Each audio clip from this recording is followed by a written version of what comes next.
L'Ukraine est sous les bombes de l'armée russe, la population contrainte de fuir, de s'exiler, sans aucun signe d'humanité de la part des agresseurs. Fallait-il alors maintenir cette demi-journée, programmée depuis longtemps en soutien à un mémorial international et à un mémorial droits humains, à un moment où l'on pensait bien que toutes les tentatives menées courageusement, avec acharnement, de défendre son existence face aux tribunaux, mais aussi face aux autorités, semblaient illusoires. À un moment aussi qu'on ne pouvait imaginer la violence de l'agression, la guerre. Nous avons hésité, beaucoup, mais finalement pensé que oui, car cette histoire, cette mémoire que défend Mémorial, que nous défendons tous, n'appartient pas à la Russie, elle est européenne. La violence observée aujourd'hui le montre bien.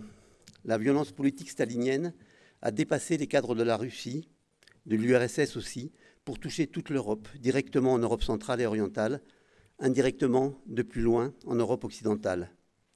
La violence poutinienne est bien, elle, une violence qui touche avant tout l'Ukraine, mais qui frappe le continent européen dans son ensemble. Mais surtout, nous avons maintenu cette rencontre face à la tentative de Vladimir Poutine, de tous ceux qui portent sa violence totale en Ukraine, de réécrire l'histoire, de rayer d'une certaine manière l'histoire de l'Ukraine, de contribuer à nier les dynamiques du temps historique pour ne se raccrocher qu'à quelques moments. Et cela passe par la destruction en Ukraine, non seulement d'un patrimoine, comme on peut voir sur de nombreuses images de villes en feu, de bâtiments déchirés, mais aussi par la destruction des archives, tel ce bâtiment des archives du parti à Kharkiv, qui a été bombardé et brûlé manifestement intégralement. Cette violence n'est donc pas décalée d'un usage politique de l'histoire dont Emilia Koustova, historienne à Strasbourg, rappellera dans la première intervention de cette journée la grande cohérence cynique, la continuité qui s'exerce depuis des années, les années Poutine. Cette politique de l'histoire qui est à l'opposé de l'écriture de l'histoire et du réveil de la mémoire, qui furent au centre du travail de Mémorial. Cette politique de l'histoire qui avait été tant utilisée aussi durant le stalinisme, comme l'évoquera Catherine Gousseff. Derrière les crimes humains, il y a ainsi des crimes contre l'histoire, pour reprendre le travail important de la FIDH, qu'évoquera Ilya Nouzov sur cette idée de crime contre l'histoire. Derrière cette politique de l'histoire se cale aussi une histoire, ou plutôt des moments historiques, que s'approprie la Russie, au détriment d'une histoire européenne. Poutine, ceux qui écrivent ces interminables textes sur l'histoire autour de lui, reconstruisent un récit historique bien plus que l'histoire. Ils ne veulent pas le débat, ils caricaturent les faits, la complexité du XXe siècle, comme le soulignera Liuba Jurgenson, traitant d'une des questions qui ont récemment servi à menacer ceux qui travaillent à Mémorial, la question de la zone grise. Or, le combat de Mémorial International et de Mémorial, Centre des droits humains, a toujours été orienté vers la défense d'une histoire en débat, a toujours été aussi de ne rien cacher de la violence du XXe siècle, de conserver une mémoire de ces violences politiques, sans pour autant caricaturer l'histoire. Rappelons brièvement que Mémorial International a été fondé en 1992 à Moscou. Elle est issue du groupe d'initiative de Mémorial Moscou qui a vu le jour en 1987 et a donné naissance à un certain nombre d'organisations et de groupes régionaux. Elle est ainsi née du bouillonnement social et intellectuel qui a marqué cette période, en montrant que l'âge soviétique n'avait pas éteint la vitalité de la société, avait mis sans doute sous le boisseau la violence stalinienne, mais ne l'avait pas fait disparaître, sa mémoire. Cette vitalité, en Russie, en Ukraine, en Lituanie, ailleurs encore dans l'ex-URSS, alors que dans les années 80, fin années 80, début années 90, d'immenses manifestations conduisait à de magnifiques initiatives, ça a porté l'espoir, cette vitalité que les organes répressifs, les organes politiques, de nombreuses institutions gouvernementales ont peu à peu détruites, sabordées durant les dernières années, éteignant le support d'une véritable expression sociale. Je rappellerai ici les 3 objectifs de Mémorial définis dans ses statuts. Je cite, « Promouvoir le développement de la société civile, de la démocratie et de l'état de droit, excluant tout retour au totalitarisme. Participer à la formation de la conscience publique,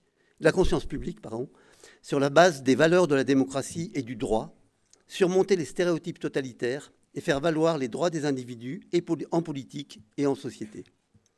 Participer à la restauration de la vérité historique et à la perpétuation de la mémoire des victimes des répressions politiques des régimes totalitaires. » Dans l'esprit de Mémorial, dans le nôtre aussi, ces 3 points sont étroitement liés. Et le troisième, dont il est question aujourd'hui, est donc essentiel.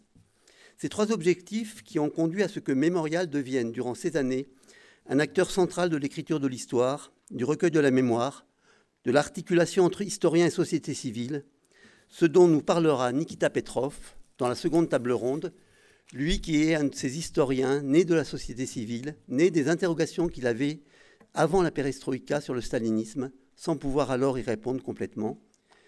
Cet historien qui est l'expression même de ce merveilleux bouillonnement social, intellectuel, né à la fin des années 80. Il nous parlera en visio de Moscou. Il est historien de Mémorial. Cette histoire, qui concerne bien au-delà de la Russie toute l'Europe, comme l'évoquera Stepan Tchernoussek, responsable de la branche de Mémorial en République tchèque, cette histoire aussi qui dépasse bien entendu les frontières de l'Europe, mais dont la difficulté réside dans l'articulation d'histoire nationale, aujourd'hui en construction, et d'histoire transnationale, qui ne doivent pas se réduire à l'histoire de ceux qui dominèrent cet espace, comme l'évoquera Nicolo Pianciola sur l'exemple du Kazakhstan. Nicolo Pianciola, qui est historien et membre de Mémorial Italie. On conçoit aisément que ce sont justement les trois principes présents depuis la création de Mémorial qui sont devenus insupportables au pouvoir actuel en Russie, à Vladimir Poutine en particulier. La société civile ne peut exister, le droit est un instrument bureaucratique et non un outil garantissant la liberté des personnes face à l'État. L'histoire est un récit national décrété d'en haut. Les répressions politiques ne sont guère importantes au regard d'une histoire héroïque. Le processus de mise au ban de Mémorial a débuté clairement en 2014 puis 2016, lorsque les deux organisations sont déclarées agents de l'étranger, même si elles avaient été harcelées auparavant, sans cependant que cela ne fasse obstacle auparavant à leur action. La pression ne fera que monter entre intimidation, action de groupes hostiles, exigences bureaucratiques étouffant leur activité. Tout s'accélère cependant en novembre 2021, lorsque le parquet et le ministère de la Justice engagent une action auprès de la Cour suprême pour Mémorial international, d'un tribunal de Moscou pour Mémorial Centre droits de l'humain, pour demander la liquidation qui a été prononcée en appel à nouveau à la fin le 28 février. Je ne reviendrai pas, cela a été largement décrit, sur la procédure consistant à mettre en avant quelques cas de marquage déficient du terme agent d'étranger pour engager l'action et conclure à la liquidation. Tant cette raison est disproportionnée par rapport à l'importance de ces deux associations. Les juristes, les avocats de Mémorial se sont impliqués fortement pour constituer leur défense. Des milliers de pages ont été produites, tout en engageant la société civile dans un de ses derniers sursauts avant la guerre. Des dizaines de milliers de signatures de tous milieux ont été recueillies en Russie, hors de Russie. Cela n'a eu aucune conséquence. Et il sera intéressant de demander à Natalia Morozova, juriste à Mémorial qui a rejoint la France depuis quelques jours, pourquoi cette ONG a tenu à mener un combat juridique, n'était-il pas perdu d'avance? Ce combat s'est-il inscrit dans une pratique qu'une certaine dissidence soviétique avait tenue pour mettre à la face du monde l'arbitraire du pouvoir? C'est donc bien l'histoire tout court, l'histoire de l'Europe, sa dynamique, qui est niée au profit d'un récit monté de toutes pièces, bafouant les droits humains. Cette négation, elle est dans la destruction du patrimoine, des archives. Elle est dans la mise sous boisseau de tous ceux qui, en Ukraine comme en Russie, ont contribué à maintenir une histoire en débat. Or, toutes celles et ceux qui, en Ukraine, sont soumis à l'agression de l'armée russe et risquent leur vie, qui, en Russie, sont écartés, empêchés de travailler, d'écrire. Elle est dans cette censure incroyable qui va jusqu'à interdire l'usage du mot « guerre » pour évoquer l'Ukraine, rappelant l'interdiction faite par Staline d'utiliser le mot « famine » en 1933. Ce ne sont pas que les historiens, mais tous ceux qui travaillent sur le monde social, sur la société, des sociologues aux anthropologues, qui sont victimes de cette évolution insensée, et pour certains, cherchent en désespoir à quitter leur pays. Or, ils portent dans leurs travaux ce qui nous unit, ils portent l'analyse de notre société, de notre histoire commune, ils révèlent une vitalité écrasée par les bombes ou la répression. Pour conclure, je voudrais juste remercier tous ceux qui ont rendu possible cette journée, organisée par Mémorial France, cette association française créée il y a quelques années et qui s'est pleinement engagée pour défendre non seulement Mémorial, mais ses valeurs, et continuera à le faire. Je remercie le CERSEC et le HESS, l'INED, Eurorbem de Sorbonne Université, le CREE de l'INALCO, la FIDH. J'espère ne pas en avoir oublié. Je remercie aussi, bien entendu, le ministère de l'Europe et des Affaires étrangères qui a soutenu notre initiative, qui a apporté depuis le début un soutien sans réserve à Mémorial, à ses membres, soutien réitéré par la présence à 18 h de M. le ministre Jean-Yves Le Drian, auquel nous sommes très reconnaissants du combat mené par les autorités françaises pour respecter les objectifs que Mémorial s'est donnés. Je vous remercie. Je vais donner la parole maintenant à Emilia Koustova, maîtresse de conférence à l'Université de Strasbourg, directrice du département d'études slaves.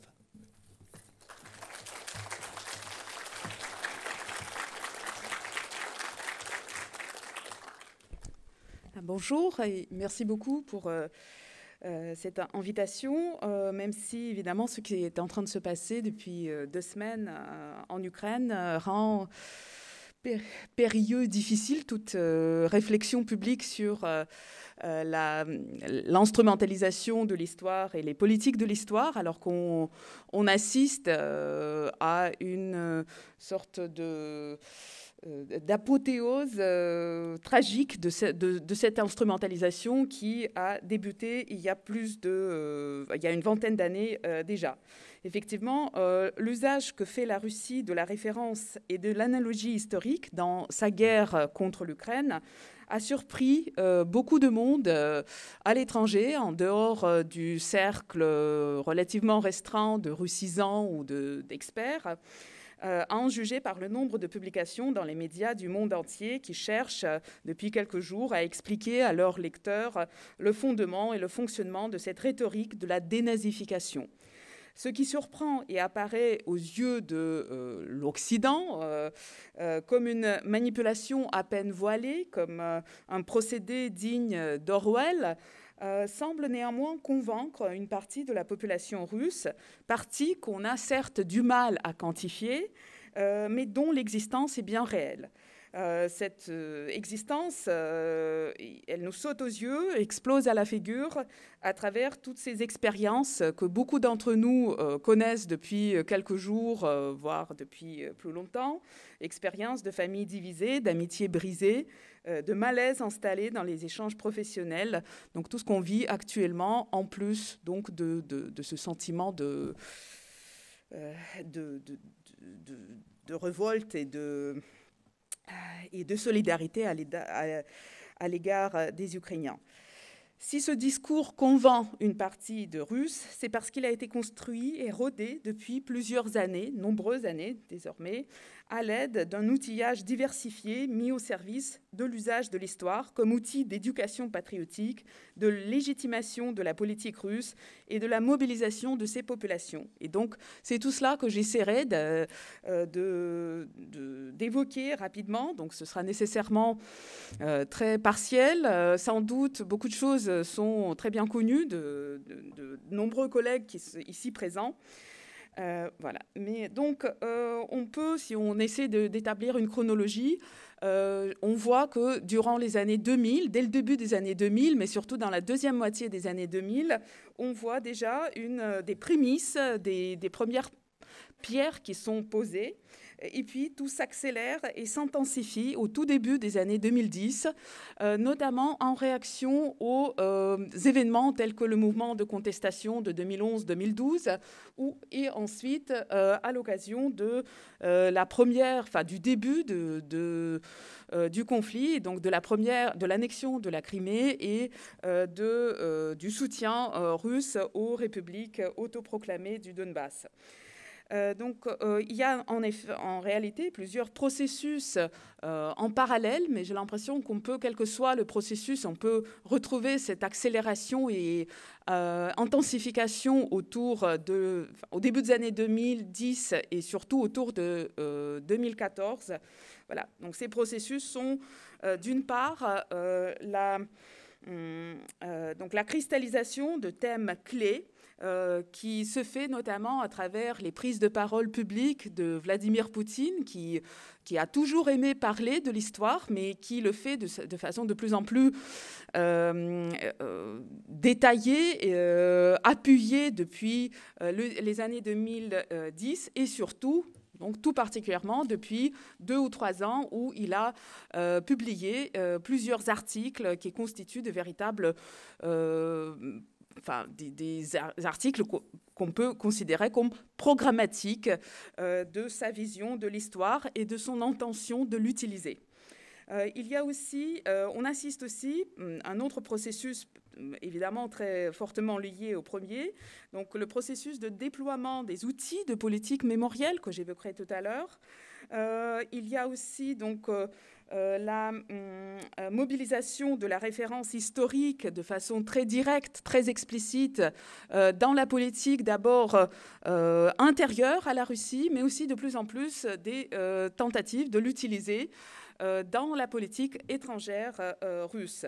Et puis enfin, je commencerai en fait par un autre processus que je pense on oublie, on a parfois on ne s'en est pas rendu compte assez vite, contrairement donc à la constitution de l'outillage des politiques de l'histoire, qui sont plus faciles peut-être à cerner. Cet autre processus, c'est en fait un processus qui a conduit à affirmer de façon très large et qui aujourd'hui ne peut quasiment plus être mis en question, donc affirmer la légitimité de l'usage patriotique de l'histoire. Donc cette idée s'impose bien sûr dans la communauté d'enseignants du secondaire, etc. Mais on est frappé finalement comment petit à petit elle devient en fait cette approche, cette vision instrumentaliste de l'histoire, elle devient une idée qui se présente aussi sur les pages des revues qui se veulent scientifiques, et ça fait aussi partie du fonctionnement et des débats menés dans la communauté des experts. Et c'est ça peut-être qui est le plus frappant, puisque ces experts, ce sont des universitaires, parfois des gens qui sont des spécialistes tout à fait reconnus de certains domaines de l'histoire russe et soviétique, et qu'on croise ou croisait aussi dans les conférences ou dans nos publications collectives ou autres. En fait, cette idée de pouvoir utiliser, devoir utiliser l'histoire comme outil d'éducation patriotique, c'est dit clairement par Vladimir Poutine, par exemple, dès 2003, mais là, ça porte sur un objet bien précis, qui sont donc des manuels scolaires, et ce sont d'ailleurs les manuels scolaires qui seront parmi les premiers à être concernés par la constitution de cet outillage. Donc en 2003, il dit, bon certes, on a abandonné une vision unique de l'histoire, mais tout de même, il ne faut pas non plus aller complètement de l'autre côté. Nos manuels doivent certes présenter des faits historiques, mais ils doivent aussi éduquer inculquer un sentiment d'orgueil, de fierté pour son histoire, pour son pays. Et là, il faut signaler la réaction très rapide de certains nombres de collègues russes qui... je pense à deux auteurs qui, dès 2003, en citant cette prise de parole de Vladimir Poutine, ils publient un article qui s'intitule « Гордость вместо правды. Историческая идеологическая программа власти ». Donc, l'orgueil ou la fierté à la place de la vérité, le programme historique et idéologique du pouvoir. Et ça, dès 2003. Et je pense qu'on oublie peut-être un peu à quel point c'était déjà là, alors qu'il y avait encore beaucoup de médias indépendants. Bon, certes, il y a une TV, etc., mais il y avait des partis d'opposition, etc., etc. Et puis, donc, cette idée, elle fait son chemin. Et Vladimir Poutine, à partir du début des années 2010, il y revient de façon régulière, enfin de plus en plus fréquente, de plus en plus explicite et insistante.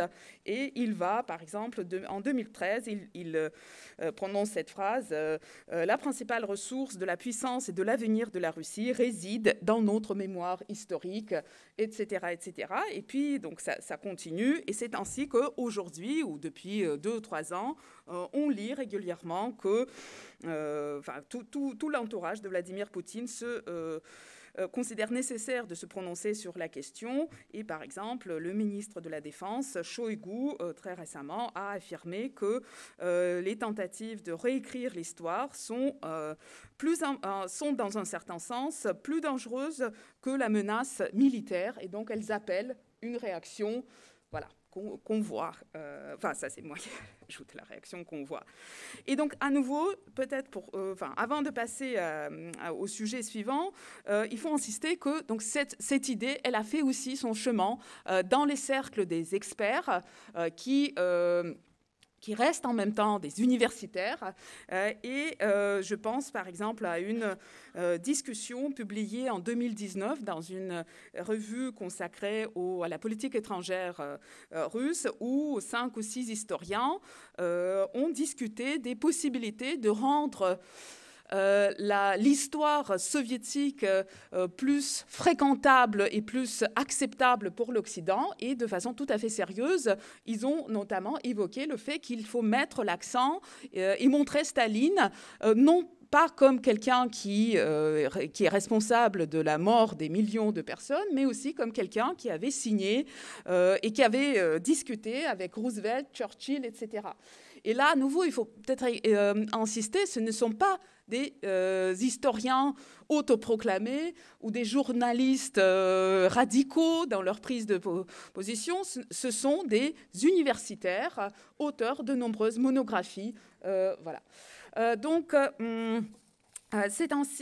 Ce processus-là s'accompagne de la mise en place des outils de la politique de l'histoire. Ça commence à nouveau dans les années 2000, surtout à partir de la deuxième moitié des années 2000. Je vais juste évoquer les éléments, je pense que vous les connaissez tous. D'abord, il s'agit d'éléments assez classiques comme les commémorations, avec l'invention de la fête, enfin le bricolage, le véritable bricolage commémoratif qui est l'invention de la fête du 4 novembre, où on voit déjà en quelque sorte, ça se passe au début des années 2000, mais on voit déjà ce qui va se passer par la suite avec à la fois une volonté d'affirmer la cohésion, d'esquisser l'ennemi, l'étranger en tant qu'ennemi, ou encore tisser des liens entre les différentes époques, etc. etc.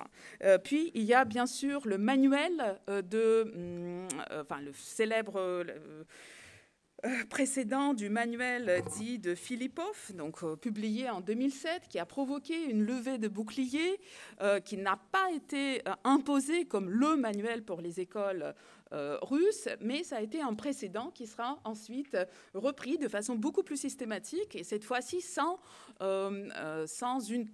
grande mobilisation, même s'il y a tout un nombre d'historiens russes et étrangers qui critiquent cette approche, mais au début des années 2010, ça se passera plutôt, cette homogénéisation du récit historique à l'école se passera à travers l'élaboration d'un standard, c'est une traduction, standard culturel et historique. Voilà. Et puis surtout, au début des années 2010, on voit une volonté croissante, de plus en plus pressante et explicite de contrôler, d'homogénéiser, de limiter aussi la critique du stalinisme et puis d'ériger la grande guerre patriotique en pivot de la mémoire nationale, une sorte de monument intouchable, indiscutable. Et puis aussi tentative et volonté d'utiliser l'histoire pour éduquer au patriotisme.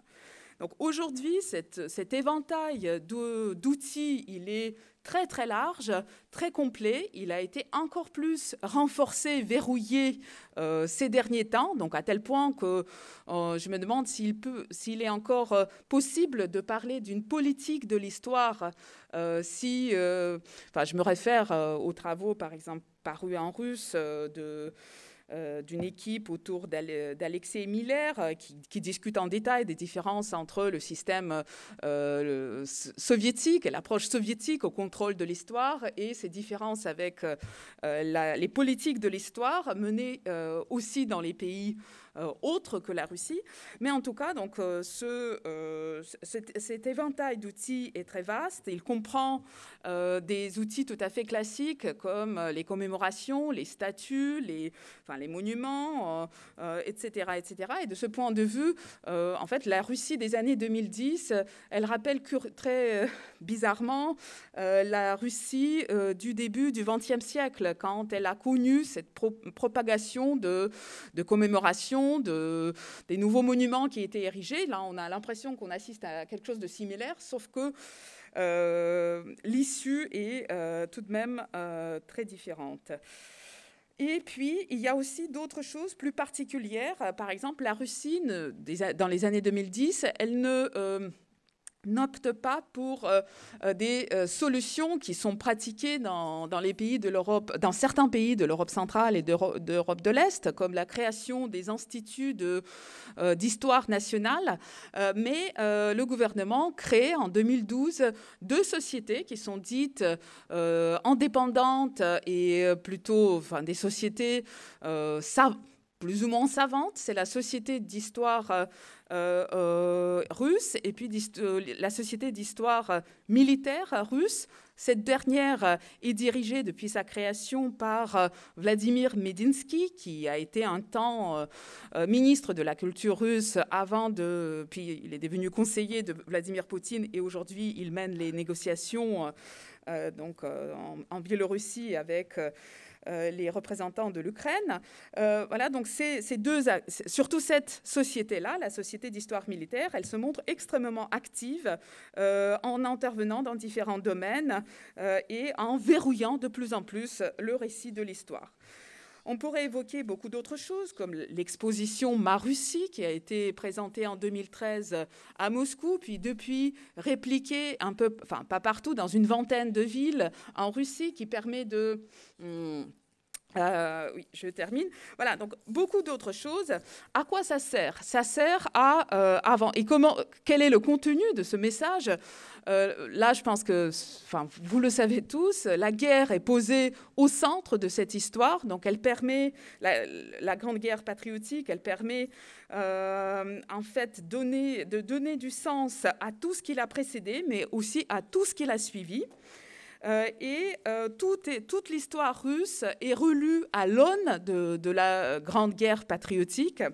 Mais ce qui a changé depuis quelques années, et je pense qu'un des moments vraiment de tournant, c'est 2014, c'est qu'elle ne constitue plus seulement une référence pour légitimer, mais elle constitue une analogie. Et ça, on l'a vu très clairement en 2014 avec le début du conflit avec l'Ukraine, quand d'une référence à la victoire soviétique dans la Seconde Guerre mondiale, qui donnerait une légitimité à l'Union soviétique et puis à la Russie sur la scène internationale, on passe à l'idée que le fascisme est là, comme il y a été en 1941. Il nous menace, il menace le monde entier, et donc c'est à nous de sauver le monde contre le fascisme, contre le nazisme, comme nos ancêtres l'ont fait en 1945. Et donc l'arrivée de l'analogie change, me semble-t-il, beaucoup de choses dans l'approche russe de l'histoire. Et puis, donc, ça nous permet de poser la question aussi de l'éventuelle exportation de ce récit. Donc, on peut considérer qu'aujourd'hui, à l'intérieur du pays, il est assez largement partagé, mais la Russie fait aussi des tentatives de l'exporter, de le proposer comme une grille de lecture à l'Europe notamment. Ça se fait sous forme des interventions publiques ou de Vladimir Poutine, mais... donc 30 secondes, 10 secondes. Je pense que là, à nouveau, c'est en 2014 que se situe le moment de rupture dans cette tentative d'exporter. Et je pense qu'on assiste là à un écroulement de ce projet ce projet d'exportation de la lecture russe de l'histoire du XXe siècle, en tout cas.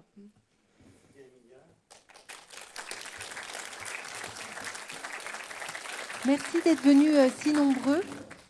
Donc là, on va passer tout de suite à la première table ronde qui porte sur la mémoire européenne du stalinisme.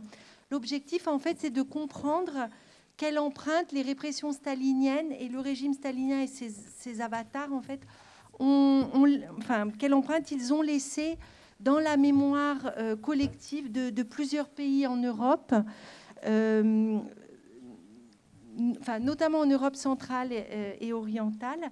Nous avons l'honneur d'accueillir 4 invités de marque, tous liés à Mémorial dans leurs pays respectifs, en Pologne, en République tchèque et en France. 2 s'exprimeront en anglais, 2 en français. Et je les présenterai juste avant en fait, de leur donner la parole. Chacun parlera 15 minutes, donc en fait, ça nous laissera à la fin 30 minutes pour la discussion. Donc n'hésitez pas à préparer des questions.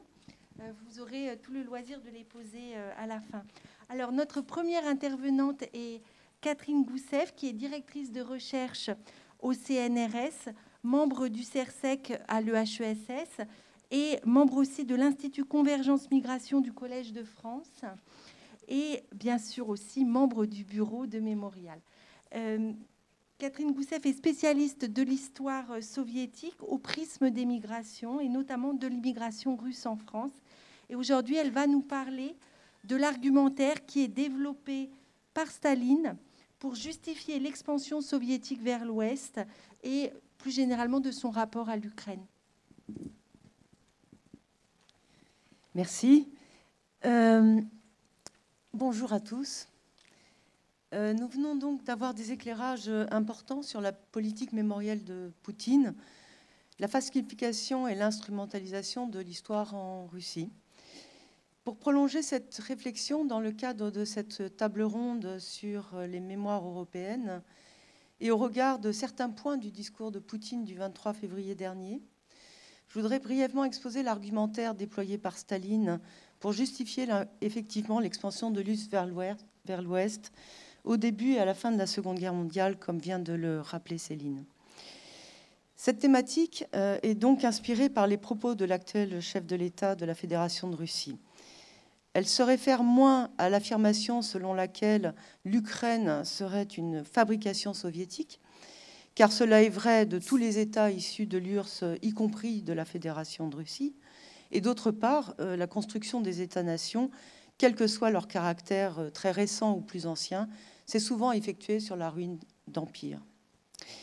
Mon propos donc se réfère surtout à l'argument poutinien, selon lequel Lénine aurait commis la grande faute d'accéder aux revendications nationalistes, d'avoir créé des républiques nationales fédérées sur le principe du libre consentement, autrement dit avec le droit tout théorique d'accéder à l'indépendance, et que de ce point de vue, les Ukrainiens pourraient plus adéquatement appeler l'Ukraine la République de Vladimir Lénine. C'est dans cette vision de l'histoire qui incrimine Lénine et légitime la politique stalinienne qu'il me semble assez pertinent de revenir sur l'argumentaire stalinien, nonobstant son caractère éminemment instrumental et cynique. De 1939 à 1945, en effet, Staline a repris à son compte les revendications territoriales des Ukrainiens pour justifier l'annexion de ce qui est devenu l'Ukraine occidentale. Donc d'une part la Volhynie, qui était auparavant au sein de l'Empire russe, et d'autre part la Galicie orientale avec Lviv, Drohobych, etc. Évidemment, ce plaidoyer pro-ukrainien était, comme je l'ai dit, parfaitement instrumental. Il ne visait absolument pas à la défense de l'Ukraine. L'Ukraine qui fut justement une des républiques soviétiques les plus éprouvées par les décennies staliniennes, depuis la découlakisation, la collectivisation des terres, la grande famine, sans compter toutes les répressions conduites à l'égard des élites tout au long des années 30. Mais il me semble intéressant de se pencher sur la défense stalinienne du principe de l'État-nation, dans cette période de guerre et de fin de guerre, fondatrice de la Nouvelle Europe, où précisément l'URSS, par son extension et sa satellisation de l'Europe de l'Est, a été le plus clairement perçue en Occident comme un empire. Je propose donc de revenir à l'histoire, à son premier acte, l'invasion de la Pologne par la Wehrmacht, quelques jours après la signature du pacte germano-soviétique, qui stipulait le partage de cette partie de l'Europe entre les deux nouveaux alliés. En 21 jours, l'armée allemande a traversé toute la Pologne et arrive aux portes de Lviv, tandis que l'armée soviétique, depuis le 17 septembre, a franchi par l'Est la frontière de la Pologne. L'intervention de l'URSS est alors justifiée sur la scène internationale par sa dénonciation de l'impérialisme polonais, qui a exercé sa domination sur des terres où, effectivement, les Polonais ethniques étaient minoritaires. En septembre 1939, l'URSS se présente en puissance réparatrice de l'hégémonie polonaise à l'est de la frontière qui est aujourd'hui celle de l'Union européenne. Le 28 septembre 1939, les deux alliés se rencontrent pour fixer concrètement la ligne de démarcation entre leurs zones d'occupation. Grâce à un document tardivement découvert, à savoir les minutes consignées de cet échange par le secrétaire de l'ambassadeur d'Allemagne en URSS et pour son compte personnel, nous pouvons précisément retracer ces négociations. Or, celles-ci furent difficiles à propos de l'ancienne Galicie habsbourgeoise, cette région qui, de Cracovie à Lviv aujourd'hui, avait été intégrée comme telle à la Pologne de l'entre-deux-guerres et donc avait conservé, de ce point de vue, son intégrité territoriale. Les Allemands ont tenté de faire valoir leurs prétentions sur la Galicie orientale. Ribbentrop ne cacha pas l'intérêt que le Reich portait à la région de Drohobych, le centre industriel au sud de Lviv, qui, fort de ses ressources pétrolières alors actives, constituait un véritable pôle stratégique. La proposition fut fermement repoussée par les Soviétiques et Staline basa sa position sur la nécessaire réunification des terres ukrainiennes pour proposer une ligne de démarcation située beaucoup plus à l'ouest, le long de la rivière San. Et il s'appuya de ce point de vue sur le projet qui avait été vainement défendu par les délégués ukrainiens lors des pourparlers qui avaient suivi la Première Guerre mondiale. La région de la San était en effet caractérisée par une forte concentration d'Ukrainiens, dont la ville gréco-catholique de Przemyśl formait l'un des plus grands bastions, Przemyśl dont on entend d'ailleurs beaucoup parler aujourd'hui, puisque c'est une des premières grandes villes d'accueil des réfugiés ukrainiens. Staline précisait devant les Allemands que le gouvernement soviétique avait promis d'attribuer les régions de l'Est de la San aux Ukrainiens. Les Ukrainiens, avait-il poursuivi, étaient des nationalistes invétérés qui ne renonceraient jamais à ces terres-là. Je ne pourrais jamais imaginer de demander un tel sacrifice aux Ukrainiens, avait conclu Staline. Et effectivement, la ligne des eaux de la San allait démarquer les zones d'occupation jusqu'à l'invasion allemande de l'URSS en juin 1941. Vers la fin de la guerre, les projets de délimitation de la frontière entre la Pologne et l'Ukraine soviétique s'établirent a priori sur d'autres bases. En effet, Staline évoqua désormais la ligne Curzon, un tracé proposé par un Britannique à la fin de la Première Guerre mondiale, comme base de réflexion dans les pourparlers. Lors de Curzon, le ministre des Affaires étrangères, j'ouvre donc une parenthèse sur ce qui se passa autour de 1920, était donc le ministre des Affaires étrangères britannique et il avait été très engagé dans la négociation sur la délimitation de la frontière orientale de la Pologne. Il défendait le principe de faire coïncider peuplement ethnique majoritaire et nouvelles frontières étatiques, mais de ce principe, plusieurs scénarios avaient en fait été discutés dans toutes ces zones multiculturelles d'anciens confins d'empire. Un de ces scénarios englobait toute la Galicie orientale dans le territoire polonais et l'autre s'appuyait effectivement sur le cours de la rivière San. Mais cette option avait émergé dans le contexte de la guerre polono-soviétique ou polono-russe de 1920 et devait seulement servir de base de ligne d'armistice. 25 ans plus tard, à l'été 1944, Staline convoqua les représentants du gouvernement polonais en exil à Londres. Au Premier ministre de ce gouvernement, qui affirmait que les Polonais ne pourraient jamais accepter de perdre Lvov et Vilno, donc Lviv et Vilnius, Staline répondit fermement.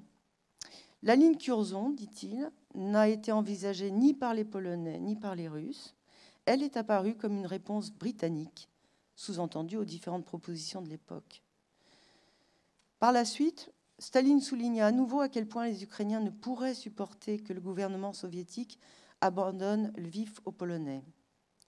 À la place de Lvov, les Polonais recevront Breslau, Wrocław aujourd'hui, avait-il précisé. Alors, l'un des Polonais avait souligné l'importance historique de Lvov pour la Pologne. Staline demanda alors, et les Ukrainiens? Les Ukrainiens ont Kiev, lui fut-il répondu. Sur quoi Staline avait renchéri en disant, mais les Polonais ont Varsovie et Cracovie. Malgré donc l'intransigeance de la position soviétique, le gouvernement de Londres espérait encore que les alliés occidentaux puissent infléchir les vues du Kremlin. Et il fallut de ce point de vue attendre jusqu'au début de février 1945 pour savoir ce qui serait décidé dans la cour des grands lors de la conférence de Yalta. En Crimée, la question polonaise constituait un des dossiers les plus lourds de cette rencontre tripartite, notamment en raison des négociations sur la frontière. Sur ce point, Roosevelt ouvrit la discussion en faisant valoir que les États-Unis soutenaient l'idée d'une délimitation qui maintenait effectivement la Galicie orientale dans le territoire polonais. Le président américain annonça néanmoins d'emblée que cette proposition ne constituerait aucun obstacle, en aucun cas, à la suite des négociations. Et Churchill intervint pour appuyer la proposition de Roosevelt. Staline répondit par un long discours qui, sur la question des frontières, avait déjà un air de déjà entendu. Faisant référence à la proposition de Roosevelt, Staline avait improvisé sur le thème curzonien. Que diraient les Ukrainiens si les dirigeants soviétiques acceptaient les propositions des Alliés? Ils pourraient dire que Staline et Molotov se sont révélés de bien moins fiables défenseurs des Ukrainiens que Curzon et Clémenceau. Sous quel jour apparaîtrait Staline à son retour à Moscou? Staline s'était effectivement bien gardé de faire référence à Curzon lorsqu'il négociait avec l'Allemagne nazie le tracé de la ligne de démarcation, mais face à Churchill, il y avait une évidente délectation à invoquer le précédent de la diplomatie britannique après la Première Guerre mondiale. En 1939, comme en 1944-1945, et quels qu'étaient ses interlocuteurs, Staline avait systématiquement plaidé pour le droit du peuple ukrainien à disposer de ses terres. C'était en fait le seul argument à sa disposition pour justifier l'annexion de territoires qui n'avaient jamais fait partie de l'Empire russe et que les Soviétiques avaient brièvement occupés entre 1939 et 1941. En conclusion, on peut rappeler le caractère très instrumental de l'argumentaire stalinien, de défense du principe du droit des peuples à disposer d'eux-mêmes, pour en définitive mieux asservir des populations qu'il va réprimer en déportant très massivement des Ukrainiens après la Seconde Guerre mondiale, notamment sous l'accusation de nationalisme. De la même manière que Poutine aujourd'hui, en prétendant que Russes et Ukrainiens constituent un même peuple, cherche à asservir ce pays. Il faut préciser que les Soviétiques allèrent jusqu'au bout de l'argument ethnique en procédant à un vaste échange de population de plus d'1,5 million de personnes entre la minorité ukrainienne de Pologne d'une part et d'autre part la minorité polonaise d'Ukraine, créant par le déplacement forcé des hommes une frontière ethnico-nationale qui n'avait pas de réalité jusque-là. C'est cette frontière, édifiée dans la violence, qui aujourd'hui semble s'effacer sous nos yeux et de manière tragique avec l'arrivée d'innombrables groupes de réfugiés ukrainiens en Pologne. Paradoxalement, Poutine, en voulant rattacher l'Ukraine à la Russie, provoque l'effacement des frontières entre l'Ukraine et la Pologne et au-delà entre l'Ukraine et l'Union européenne. Merci.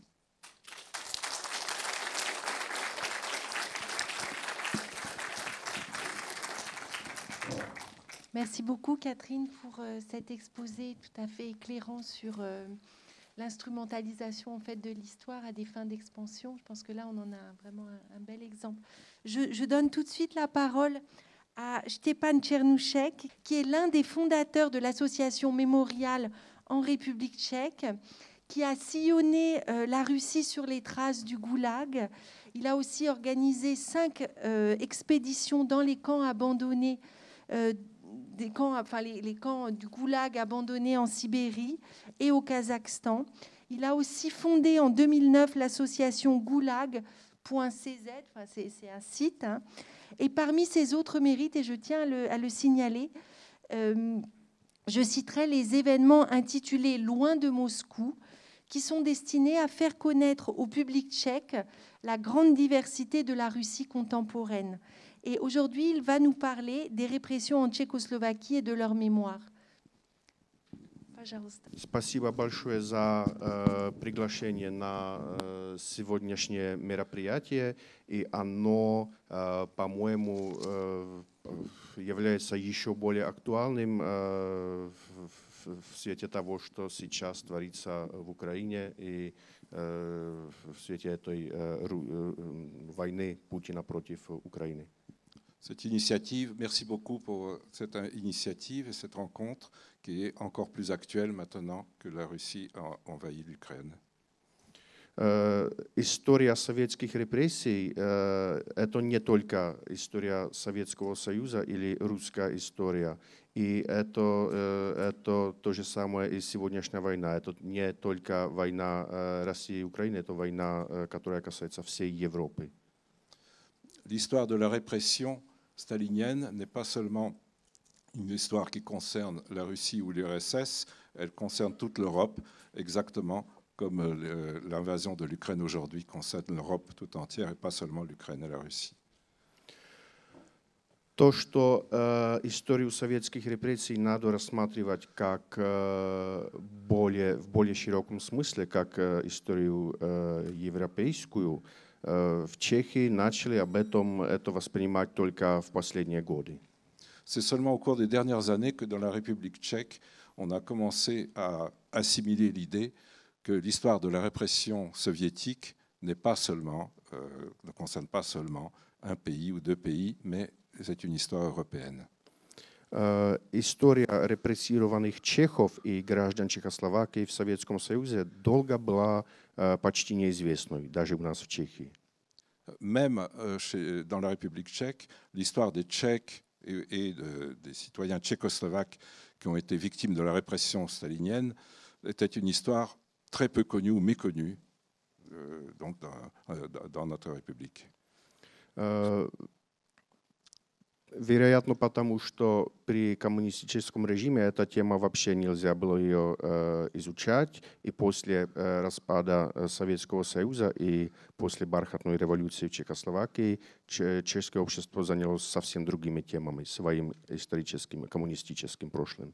La raison en est certainement le tabou dont ce sujet était l'objet dans la période soviétique, et aussi qu'après la révolution de velours et l'éclatement du bloc soviétique, les Tchèques avaient sans doute autre chose à faire que de s'occuper de ce sujet. Но я коротко расскажу о размерах репрессий против чехов и чехословацких граждан в Советском Союзе. Je vais dire quelques mots sur les dimensions de la répression des citoyens tchèques et tchécoslovaques en URSS. По новейшим оценкам чешских историков было репрессировано в Советском Союзе около 15 тысяч чехов и чехословацких граждан. Donc 15 000 Tchèques et citoyens tchécoslovaques ont été victimes, selon une fourchette haute, de la répression en URSS. 10 тысяч из них прошли лагерями ГУЛАГа, и остальные это жертвы расстрелов или разных депортаций. 10 000 ont été déportés au Goulag et les autres fusillés et objets d'autres formes de déportation.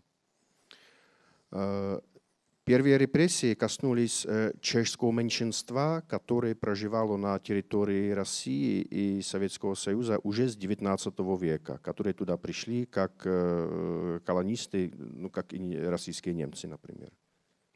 La première victime furent les Tchèques qui étaient en Russie depuis le XVIIIe, XIXe siècle et qui étaient des colons, comme les colons allemands qui étaient dans le même cas. Они жили в основном на территории сегодняшней Украины, но и, например, на Кубани у Черного моря. И многие из них стали жертвами депортаций, кулацких депортаций. La plupart d'entre eux vivaient en Ukraine et aussi dans la Kubagne, au bord de la mer Noire, et avaient été victimes en particulier de la dékulakisation. В 1937 году, по официальным данным, в Советском Союзе проживало около 30 тысяч чехов. Les statistiques officielles disent qu'en 1937, en URSS, il y avait 37 000 Tchèques. И среди них было тоже много эмигрантов, которые в 20-е и 30-е годы переехали в Советский Союз помогать строить коммунизм. Это были энтузиасты, коммунисты, люди, которые просто верили той идее. Il y avait aussi une part importante de cette minorité des gens qui étaient venus de Tchécoslovaquie dans les années 20 et 30 pour aider à construire le communisme. C'était des enthousiastes de cette idée. Многих из них коснулись репрессий большого террора 1937-1938 года. Beaucoup furent victimes de la Grande Terreur en 1937-1938. Много из них попало в так называемые национальные операции в рамках немецкой или польской операции, и готовилась тоже и специальная чешская операция, но официально она никогда не была обнародована. Beaucoup furent victimes aussi pris dans les opérations dites nationales, en particulier polonaises. Une opération semblable se préparait pour le domaine tchécoslovaque, enfin pour la population issue de Tchécoslovaquie, mais elle n'a jamais reçu cette dénomination officielle. По последним данным, было расстреляно в Советском Союзе 1350 чехов. Les données officielles disent qu'il y avait 1350 Tchèques qui furent fusillés sur le territoire soviétique. Надо сказать, что при коммунистическом режиме в Чехословакии во время самых жестоких 50-х годов было казнено только, в кавычках, только 300 жителей Чехословакии. Il faut ajouter que dans la Tchécoslovaquie communiste, dans la pire période stalinienne des années 50, il y a eu seulement, entre guillemets, 300 citoyens qui furent fusillés. И я просто так очень примерно посчитал, что вероятность того, что ты являешься чехом и живешь в Советском Союзе в 30-е годы, то вероятность того, что тебя расстрелят, в 1000 раз больше, чем вероятность того, что расстрелят тебя как чеха в Чехословакии при коммунистическом режиме. Mon calcul sur la base de ces chiffres nous dit qu'il y avait 1000 fois plus de risques d'être fusillé si on était citoyen, ancien citoyen tchécoslovaque ou citoyen tchécoslovaque sur le territoire soviétique que si pour ceux qui étaient demeurés en Tchécoslovaquie.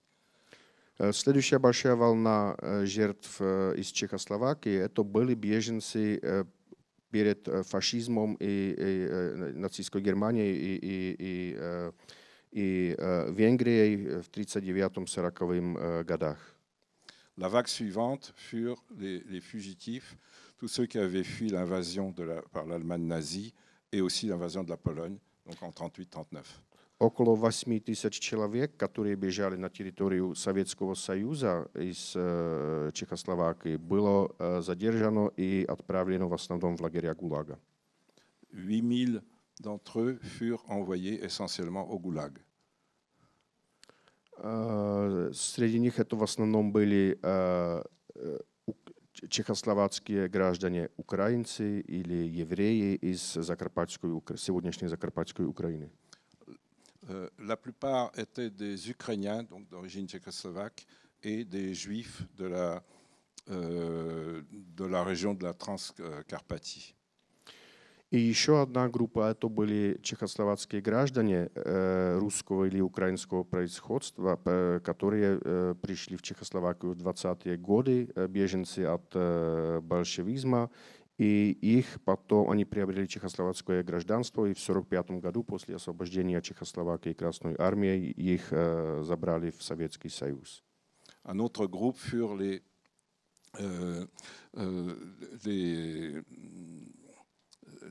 pardon. Да, еще раз, что еще одна группа, это были русские или украинцы, которые пришли в Чехословакию в 20-е годы, они получили чехословацкое гражданство. Oui. Un autre groupe fut les Russes et Ukrainiens qui avaient fui la terreur, enfin, la répression venant donc de Russie et d'Ukraine et qui s'étaient réfugiés en Tchécoslovaquie. Et en 1945, ils furent transférés et déportés en URSS. Мы недавно делали анализ чешских учебников, как об этой истории пишут, и узнали, что там нет ни одного слова об этой истории. Nous avons récemment analysé les manuels de la République tchèque aujourd'hui et nous avons découvert qu'il n'y avait pas un seul mot de dit au sujet de toute cette histoire. Это только в последние годы начинается об этом говорить, благодаря хорошему доступу и в украинские архивы. C'est seulement récemment, tout récemment, qu'on a commencé à parler de tout cela, en particulier grâce à l'accès aux archives, en particulier en Ukraine. Которые, наверное, сейчас под большой угрозой. Archives qui sont certainement aujourd'hui sont l'objet d'une très grande menace. И что касается репрессий на территории сегодняшней России, там сотрудничество идет в основном благодаря обществу «Мемориал» и их цифровым базам данных и доступу к архивам. En ce qui concerne la Russie proprement dite, et non plus l'Ukraine, la collaboration se fait grâce aux bases de données de Mémorial. C'est dans ce cadre que nous avons collaboré. И этот источник тоже является под большой угрозой, и за последние несколько дней кажется, что мемориал фактически ликвидирован. Cette source est également l'objet d'une très grande menace, et depuis plusieurs jours, on peut craindre que le mémorial soit complètement liquidé. И еще до событий с Украиной коллеги из российского мемориала понимали, что их работу надо больше распространять в Европе. Les collègues de Mémorial Russie comprenaient très bien qu'il fallait davantage diffuser les résultats de leur travail dans l'Europe. Сейчас понятно, что это очень необходимо этим заняться, и я надеюсь, что это будет и результатом нашей сегодняшней и завтрашней встречи. Спасибо. Cela paraît d'autant plus nécessaire aujourd'hui, et j'espère que ce sera un des résultats de notre rencontre d'aujourd'hui. Merci.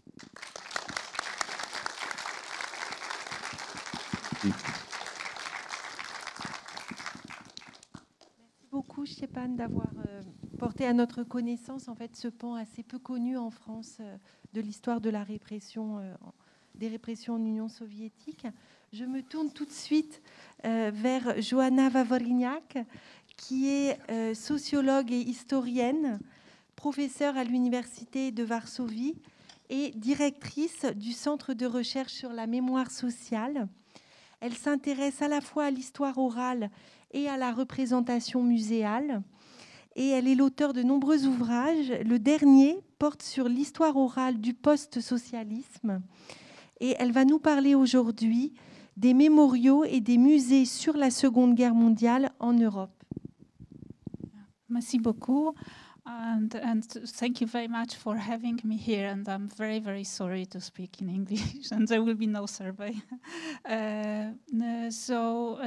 Just English is much easier for me. I will talk mainly on Polish perspective on Stalinism, but I will speak about its political and social memory and not history, the stories which we just heard.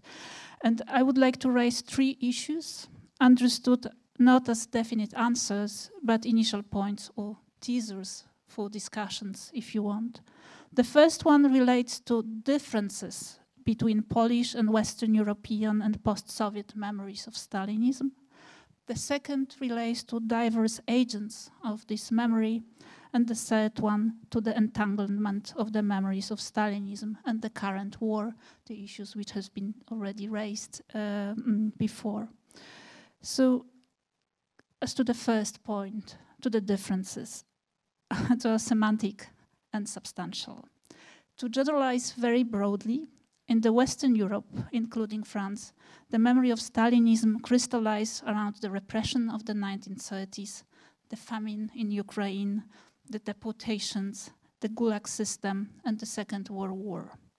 Probably the murder of Polish officers by NKWD in Katyń is the main symbol or lieu de mémoire of Polish war martyrology, which has some recognition in broader European framework.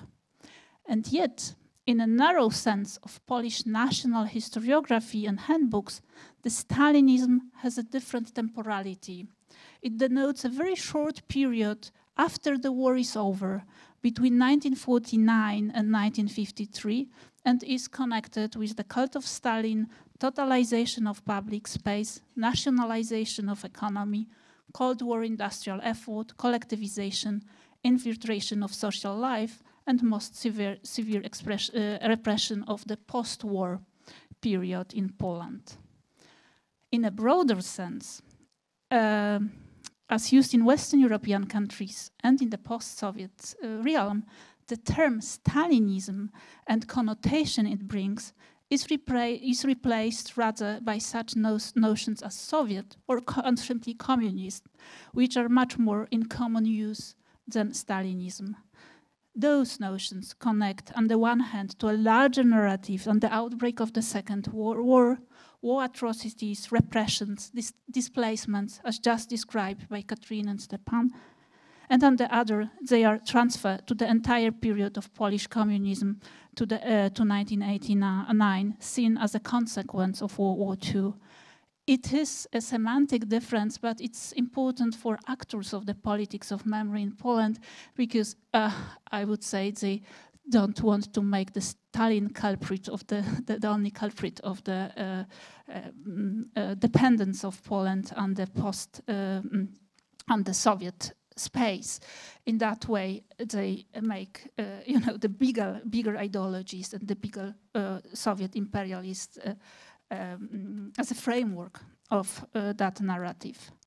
But beyond those semantic differences, one of key differences relates probably to the liberation of the East Central Europe by the Red Army. As you know, the story of liberation has been one of the most highly contested issues across East Central Europe, sometimes replaced by the rhetoric of the second occupation of the region by the USSR. This has been strengthened in the recent days. Only yesterday, Polish right-wing historians have circulated a letter arguing that movies about World War II made in communist times, especially those telling the story of liberation by the Red Army, should be treated on equal footing with the Nazi propaganda movies and therefore forbidden or at least shown with some special care. Or the chairman of the Right-Wing Institute of National Remembrance has called on March 4th a few days ago to, quote, to erase from the public space all names and symbols referring to people, organization, events, or dates from the communist era, end of quote, not only in Poland, but all over the world. So that reenactment of the memories of war, which Emilia Kustova has already mentioned in her talk, is taking also place right now in East Central Europe, in Poland particularly, and Putin is the main, but not the only writer of the scripts of that politics of history, and not the only director of how the history is staged for the present use. So now to the second point about the diverse agents of that memory. We may ask, who cares for Stalinist Soviet memory, communist memory, why and how? In the last 33 years, the picture was, of course, dynamic in Poland, and there have been diverse memory activists related to Soviet or Stalinist time. There have been professional historians, heritage practitioners, artists, writers, post-dissident activists, as well as the state-led institutions. The attitudes and value frameworks vary, sometimes also change over time, from a perspective on human rights abuse to approaches concentrating on documenting Polish national victimhood. And for the lack of time, just let me stress only two divergent examples of this memory activism around Soviet and Stalinist repressions. The first one, which needs to be mentioned at the event as this one, is the Karta Center in Warsaw, a close collaborator of Memorial. Karta has just celebrated its 40th anniversary. It was established in 1982 as an underground magazine concentrating on filling the blank spots in history, and since 1989 it has transformed itself into an independent NGO documenting recent history with the so-called Eastern Archives, a large oral history center, and hundreds of documentary and publication projects. Among Karta's largest initiatives, and one of the first, has been Index Represjonowanych, the Index of the Repressed, run for many years by Karta in direct collaboration with Memorial, and later transferred to the Institute of National Remembrance. Also, the oral history collection, consisting of interviews with Polish diaspora across the post-Soviet countries, have been realized thanks to the links with Memorial. The spirit of Karta has been that of focus on human rights abuse, documentation of voices from below, and contribution with this plurality of perspective and plurality of experience to emerging democratic Polish society, mindful of its links with diaspora in Ukraine, Latvia, Russia, Kazakhstan, and other former republics of the Soviet Union. The other perspective on Stalinism, much more vocal since more than a decade, has been initiated by the state-led institutions as the Institute of National Remembrance, or recently the Pilecki Institute, and also by many museums. To generalize broadly, all these institutions are exponents of the Polish national victimhood approach, which interferes with the so-called double totalitarian perspective, or even double genocide approach, commonly used by conservative and right-wing public intellectuals in Poland and also in the Baltics, Hungary, and to some extent in Czechia and Slovakia. The icons of these memories are the dual representations of Stalin and Hitler, the Ribbentrop-Molotov Pact, the Gulag system, and Auschwitz. The narrative of double totalitarianism is used to discredit anything that has to do with communist system, presented as alien to Poland and other countries of East Central Europe, which see themselves as innocent victims of double assault by the Nazi and the Soviet.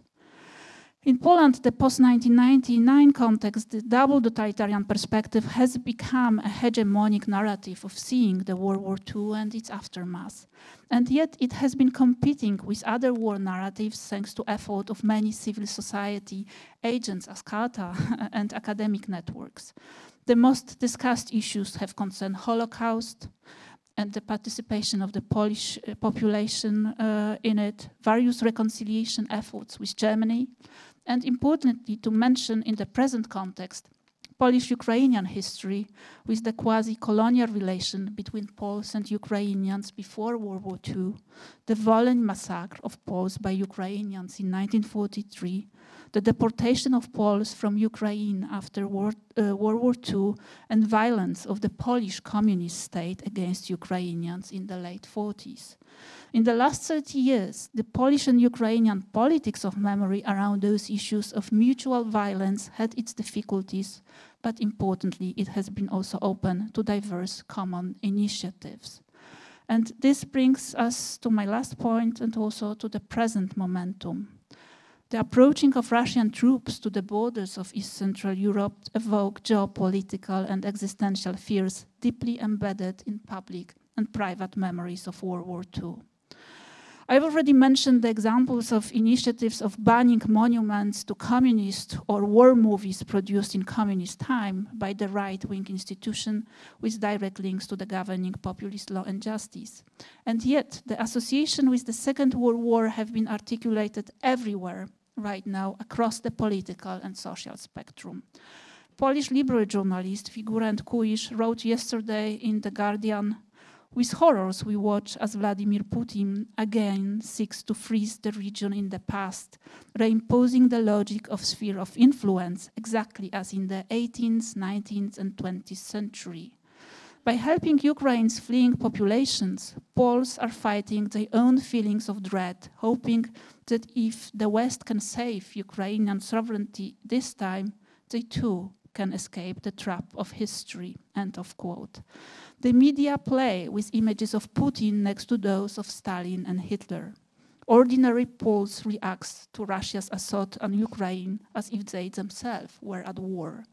The very personal or family recollection of war, of refuge, of surviving the bombardments circulate across social media and are given as reason of sheltering the Ukrainian refugees.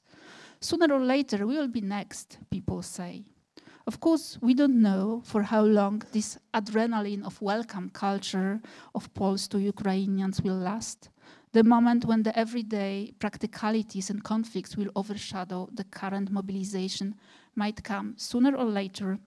And yet, it looks like Putin did more to historical rapprochement of Poles and Ukrainians in the last 2 weeks than the politics of history of the last 30 years. Thank you.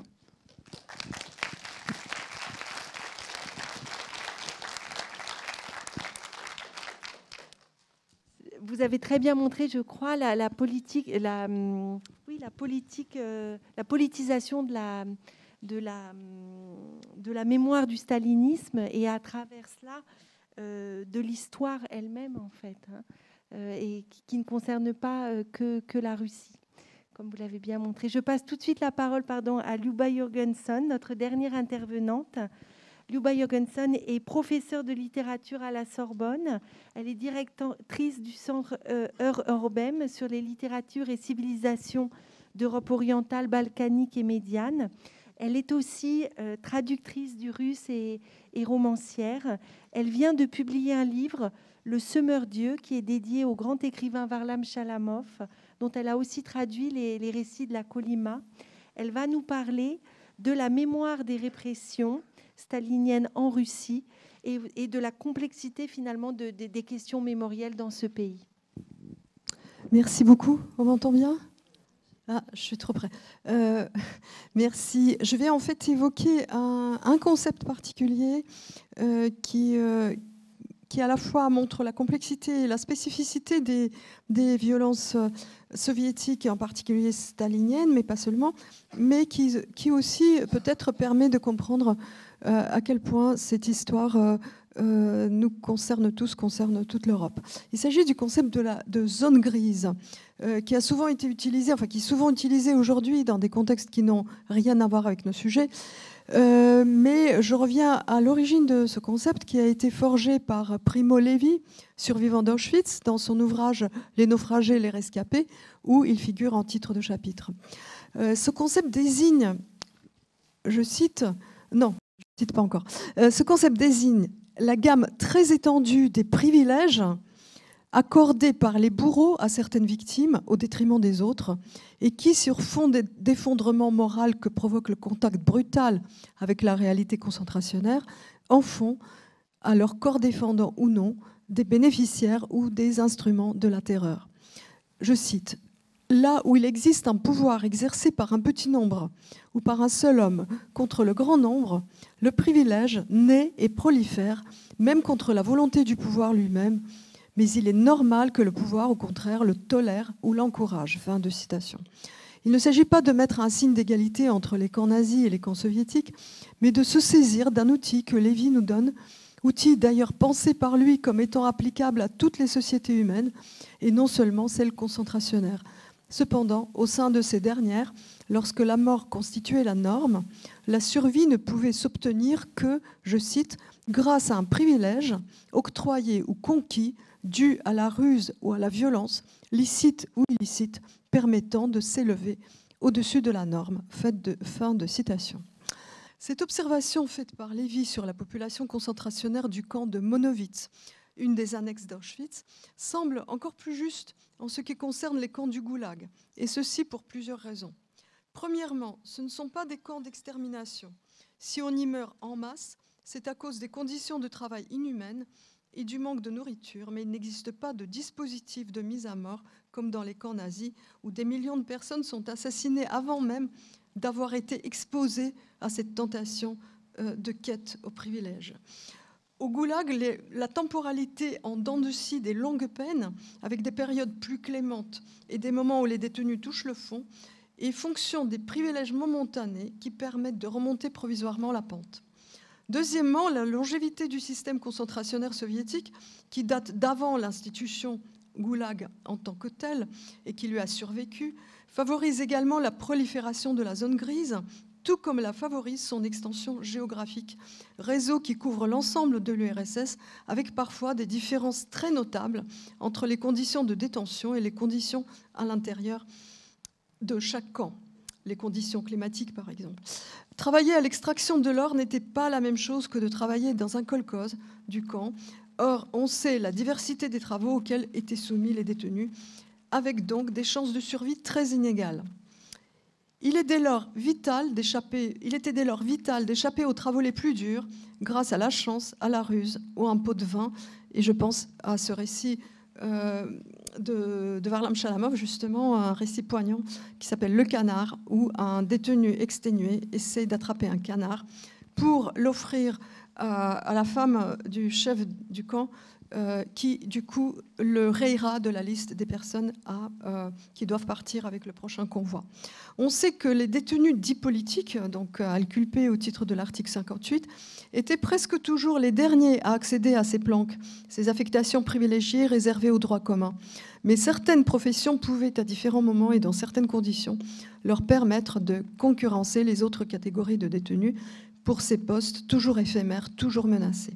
Enfin, un autre facteur de la zone grise dans les camps du Goulag vient de la très large intégration de l'institution concentrationnaire dans l'économie du pays et ses infrastructures, non seulement l'industrialisation assurée en bonne partie par la main-d'œuvre esclave, mais également toutes les sphères de la vie, ce qui conduit à une porosité des frontières entre les espaces.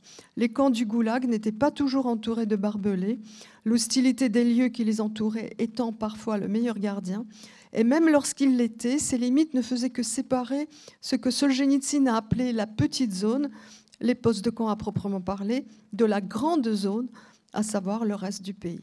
L'administration concentrationnaire gérait ainsi des régions entières où elle supplantait les organes de pouvoir locaux, les soviets et les comités du parti, devenant un puissant acteur de l'organisation territoriale. Ainsi, certains grands ensembles industriels concentrationnaires devenaient de véritables territoires avec leur propre capitale, par exemple Medvedjegorsk pour les camps du canal Baltique-Mer Blanche, ou Magadan pour le Dalstroy, le trust minier regroupant l'ensemble des camps colonisant la Kolyma, en constante extension entre 1934 et 1953. D'autres villes, Norilsk, par exemple, ou Vorkuta, sont érigées pour gérer les camps et être à leur tour gérées par l'institution concentrationnaire.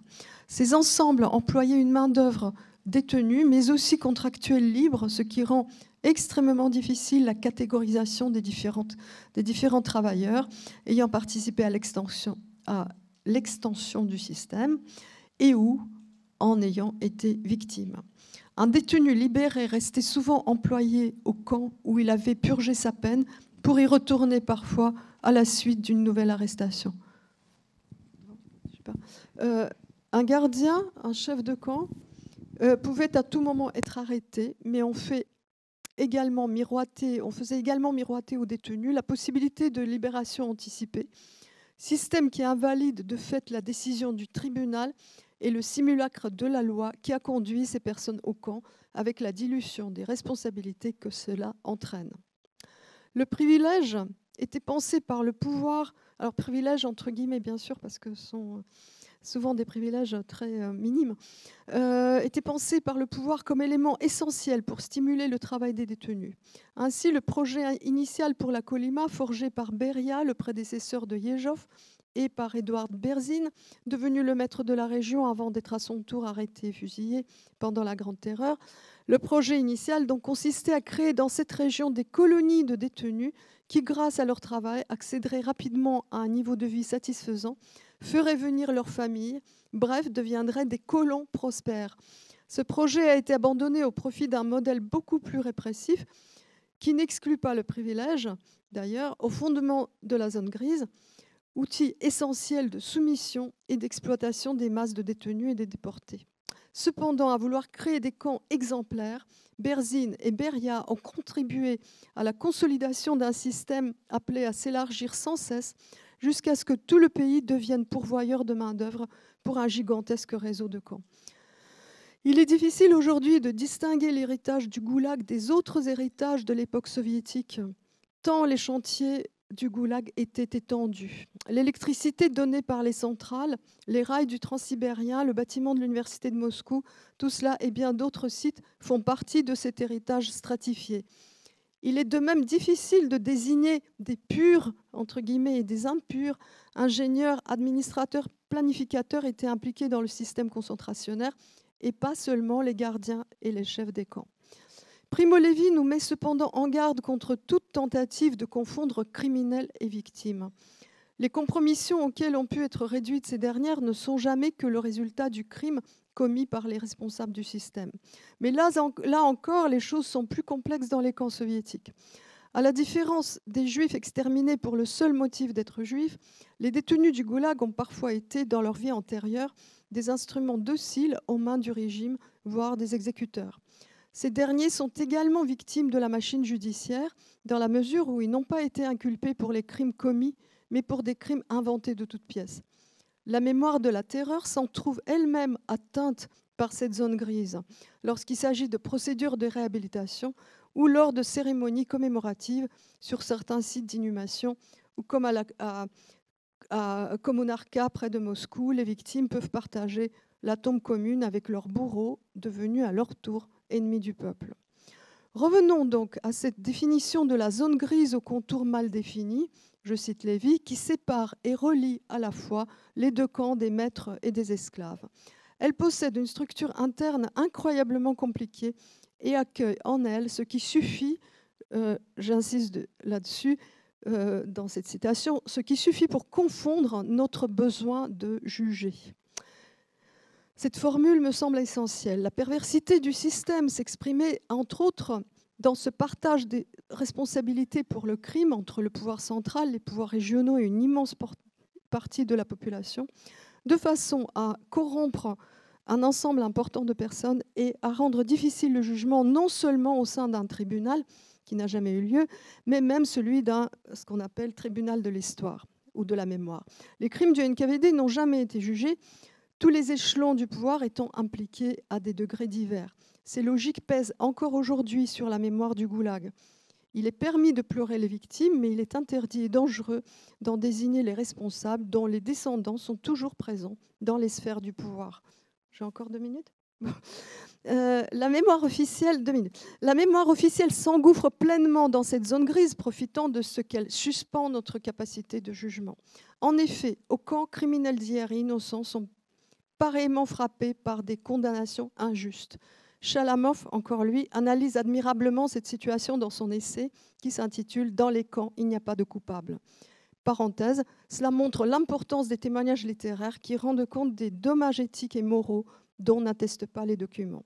Cette atteinte à notre jugement face à l'immense zone grise engendrée par le système concentrationnaire soviétique a facilité la réécriture de l'histoire qui transforme les criminels en héros du travail, ayant permis la victoire dans la Grande Guerre patriotique. Faute de jugement, la société russe n'a jamais pu élaborer un consensus face aux crimes du passé, rendant possible le tournant mémoriel qui englobe criminels et victimes dans un même deuil national dont le but est la réconciliation, le pardon et finalement la réhabilitation par défaut des criminels. Je vais m'arrêter là. Merci. Ma première question, elle sera nécessairement liée à l'actualité. On a tous compris, je pense, avec les événements de ces 2 dernières semaines, que Vladimir Poutine s'est entiché de l'histoire. Il a écrit ces 2 dernières années 2 articles, l'un sur le pacte Ribbentrop-Molotov, l'autre pour expliquer que les peuples russes, enfin que la nation ukrainienne n'existait pas et que les peuples russes et ukrainiens ne faisaient qu'un. 2 jours avant le déclenchement de la guerre contre l'Ukraine, il a prononcé une longue adresse à la nation russe, enfin, c'est comme ça que ça s'intitulait en russe, dans laquelle il s'est livré à des réflexions historiques, enfin, en tout cas aux siennes, et dans laquelle il s'est aussi livré à une critique en règle de Lénine, expliquant, à ma propre stupéfaction, je dois dire, expliquant notamment que l'Ukraine était en fait une création de Lénine. Je ne vais pas entrer dans le détail de tout cela, mais je voudrais demander à nos 4 intervenants s'ils savent quelles sont ces sources, en fait, quels sont les historiens avec qui ils collaborent, quels sont les historiens qu'ils lisent en Russie. Est-ce qu'on a des éléments là-dessus? Et dans quelle mesure, à votre avis, ces mystifications historiques portent dans vos pays respectifs? Et peut-être aussi, une dernière question en lien avec tout ça, comment contrer en fait, comment s'opposer à ces mystifications. I think that the Russian historians should answer first, because they will know better the answer to the first question. I would just not. Can you hear me? Sorry, that's what. Okay. So I'm just coming to the second question, which was what are the reaction in Poland? It's interesting and I think I've already talked a little bit about that. But in the longer perspective, what really had happened after 1989, it is that no major political actor on the political scene would have, say anything about the independence of the Ukraine as a sovereign state. So that's absolutely, not debatable questions. Of course, we are right now afraid of how the Putin propaganda will work, with the some far-wing organization and how they will react. And this is a little bit of a fragile situation. And it's not, and that's not, clear, and the situation is dynamic. But it's, and especially when he refers, to Lenin, these are not the catchy, these are not the catchy symbols in Eastern Europe or in Poland. So, like, everyone takes it like for the neo-imperial post-Soviet propaganda point, and that's the basic and the mainstream reaction as for now. But of course, the situation is dynamic.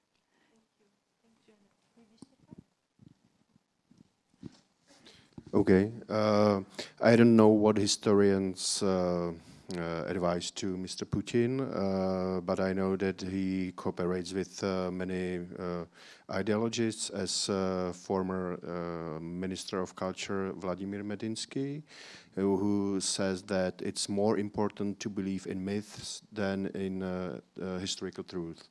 And Putin's regimes choose any historical moments and any narratives which are convenient at the moment to him. It's unfortunately it has been the same during the last 20 years. And about the impact in the Czech Republic. There were a lot of people on Facebook, some pro-Russian trolls who repeated a lot this today's Russian myths and mythologies and Russian narrative. For example, on the Crimea Peninsula, and that Ukrainians maybe they provoked Russians and etc. It wasn't in official government, but it was quite common. But our president Miloš Zeman, he very often repeated these pro-Russian narratives, and he was like a Putin friend, one of the biggest Putin's friends in the head of European states. But after the invasion to Ukraine, everything stopped in the Czech Republic some 10 days ago. And also our president Zeman, he completely turned his view, and he started to say that it's horrible what happened, that Putin is mad, and so on. And also there were no pro-Russian trolls on Facebook visible after the invasion, and around 90% of Czech population was shocked, completely shocked. So it stopped this pro-Russian propaganda. It has stopped for the last 10 days, but we don't know what will happen next weeks. Oui, non, mais peut-être que tu vas nous dire qui sont les conseillers historiens de Poutine, parce que moi je suis incapable de le dire, mais non, je voulais simplement ajouter que le problème n'est peut-être pas tant de savoir qui a créé l'Ukraine, si c'est Lénine ou Staline, mais que précisément le débat se porte là-dessus, alors que l'importance là, en l'occurrence, c'est le droit international, et ce n'est pas les origines, et cette référence aux origines est déjà en soi très perverse, comme on l'a vu avec la Crimée. Et par ailleurs, je pense que cette réécriture de l'histoire, on peut aussi voir qu'elle s'inscrit dans un contexte depuis en fait la chute, pratiquement depuis la chute de l'Union soviétique, enfin en tout cas depuis les années 90 et encore plus par la suite, il y a eu les Russes réveillés de ce cauchemar soviétique avec un sentiment que l'histoire, peut-être qu'elle avait existé, mais peut-être non, peut-être que c'était un cauchemar, peut-être que tout était inventé. Et il y avait et ça continue, des théories complotistes sur le fait que toute l'histoire a été construite par les historiens, que l'histoire, en fait, était tout autre et que de toute façon, avant le Moyen-Âge, on avait accès à aucune source, donc toute l'histoire a été inventée. Et ce genre de théorie était discuté à la télévision devant des millions de spectateurs. Donc ces paroles de Poutine tombent aussi sur un terrain favorable, c'est-à-dire ayant vécu avec le mensonge pendant 3 à 4 générations, il est facile de déstabiliser le public, voilà, et le faire douter de ce qu'il sait. Bon, moi, je peux juste apporter quelques éléments de réflexion complémentaire, sachant que sur la question effectivement des grands conseillers de Poutine, il faut mettre plus près. Pardon, que sachant que s'il s'agit de la question des grands conseillers de Poutine, je pense que effectivement Emilia a mentionné donc ces commissions qui jouent certainement un rôle très important. Et puis peut-être c'est tout simplement à Emilia de répondre à cette question si elle le sent. Alors pour juste très rapidement prolonger ce que vient de dire Louba. Il y a donc effectivement en interne tu mentionnais ce terreau. Moi, je pense en saisissant au fond ce que tu disais, Céline, en rappelant cet article de Poutine sur le pacte germano-soviétique et d'une manière générale qui a commencé cette Deuxième Guerre mondiale.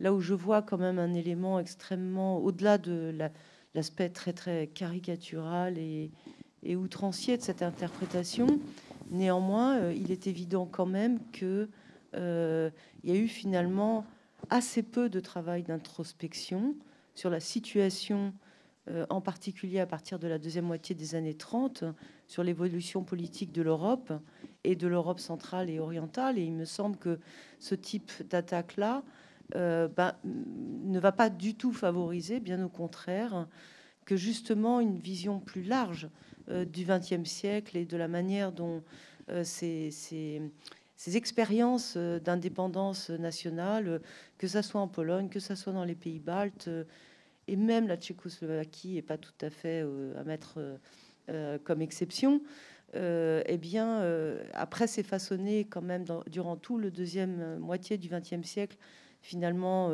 un rapport assez mythique à ces périodes d'indépendance qui aujourd'hui appelleraient en fait véritablement un travail critique. Et je pense que de ce point de vue-là, effectivement, si on pense en termes d'écho, il y a des aspects qui sont aussi très négatifs.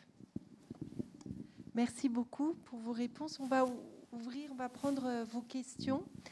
Donc vous pouvez vous manifester en levant le bras pour ceux qui veulent poser des questions. Et il y a un micro qui vous sera apporté. Est-ce qu'il y a des questions?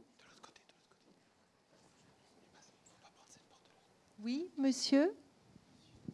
Merci. Alors, est-ce que vous pouvez vous présenter brièvement et avant de poser votre question, je vous remercie. Nicolas Bianciola de l'Université de Padoue. Une petite question pour Catherine Goussef. Pendant quand Staline parlait avec les représentants du gouvernement polonais en exil, est-ce qu'il parlait de la composition ethnique de la campagne et de la ville, du région, ou cette différence ne jouait aucun rôle dans cette question? Merci. Oui, bonjour, Nathalie Nogueret, je suis journaliste.